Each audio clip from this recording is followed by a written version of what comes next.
Okay, so this is I've been doing some reading. The guy that I've been reading is Brian Thorne. He wrote a page in a book.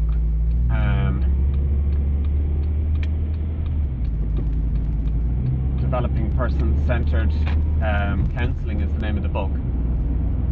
But one little sub-chapter that he talks about is spiritual disciplines. And I thought it was amazing, actually. He talked about five different areas, and then he added one extra on. 5 different areas of his life that he 5 different areas in his life where he sort of routines that he went through on a daily basis. So number one is basically he would ask himself, number one is his relationship with his body. So he would ask himself, is there any part of my body that I'm rejecting? Number two, that's number one as well. He'd say, is he feeding his body properly? Is he resting his body properly? There's one other little bit I can't remember to that. But basically, number two is his relationship with others.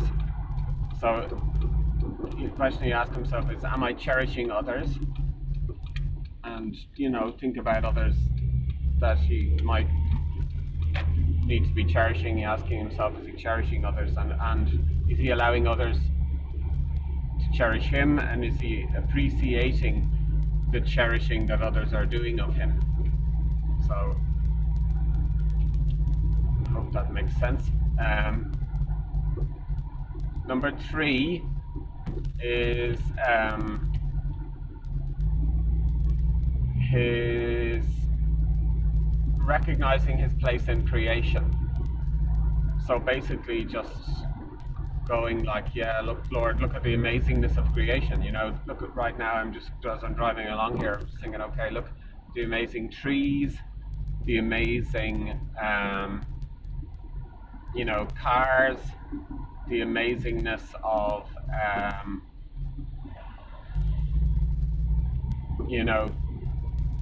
engineering in the roads, the amazingness of dogs, people, the amazingness of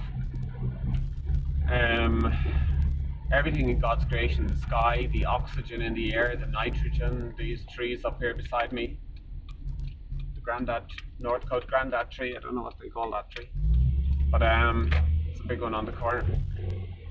But anyway, yeah, the amazingness of the invention of bicycles, as I see one in front of me here. So there is an amazingness in creation that we sometimes can often miss. So that's number 3. Number 4 is he just asks himself, is he tries to find comfort, or sort of peace between his priority levels in terms of his time. So he just asks himself, is he balancing his time right? Is he putting enough leisure time in, or is his work leisure time balance good? And basically he then asks himself about, and the last thing that he asks himself about is his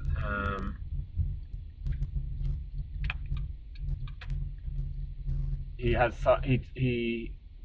puts time aside to get into the presence of God and to just basically surrender everything to God, Yeah, so those are Brian Thorne's 5 disciplines. And then the last thing that he does is then he just, this isn't going to be appropriate to everybody, but as a counselor, he says he holds the absent client in his consciousness. So he basically just reflects on his clients and deliberately reflects on each of his clients you know, for a minute or so and just thinks about them. Um, in terms of, you know, how are they, what are they doing, you know, maybe, I don't know what, he just reflects on them. That's all he says, you know. So 6 things that he does, but 5 of them are applicable to people generally. I mean, if you're a business person, I suppose you could have clients in your life. Maybe no matter what you're doing, if you're a teacher, you're gonna have students, aren't you? So you could reflect on them as well as part 6. Well, I found it particularly useful. The area that I found it particularly useful is in the you know, am I rejecting any part of my body? Because I certainly found that I was hugely rejecting my body. My gosh, I really didn't like my neck, my back, my head, my face, my hands, everything about myself I was rejecting. So I've been really noticing that in the last couple of days, you know, as I've been walking around, I've been really acknowledging and affirming the wonderful body that God has given me, you know, the beautiful, my feet, you know, the balance that I have, the vision that I have. You know, yeah, I think I've been focusing very heavily on the vision that I don't have, but now I'm starting to really focus on the vision that I do have, you know, and the skin that I do have, and the teeth that I have, you know, like stop thinking about the teeth that I don't have, you know, just really acknowledging myself. I don't know what's going to come out of that. Maybe possibly I won't be as rejecting of other people, but let's just see where that goes. And the other thing that I've been, you know, doing as well is one of the people that I do in anger, you know, one of the facilitators in the anger management class, Rowena Manning, was suggesting that, you know, in order to kind of help myself to get present, that I put a rubber band on. She talked about somebody who had got through counselling with a rubber band on their wrist to help them to kind of get present. And I've been finding it amazing. It's been really pointing out to me how easily I'm irked, and so you know, or how easily I'm unnerved. And so I just find myself, I'll switch hands, you know, but it's just helping me to really get conscious to how unconscious I am, maybe. Because you can feel stuff in your body, you know, and I've been feeling sort of, you know, twinges, or just if I'm, you know, unhappy if somebody says something, or if the noise level goes up particularly high, then I'll just switch the elastic band. So that's another one as well. Alright, so that's all. I'm going to go in now and meet my family. So God bless you, and be in touch soon. Bye.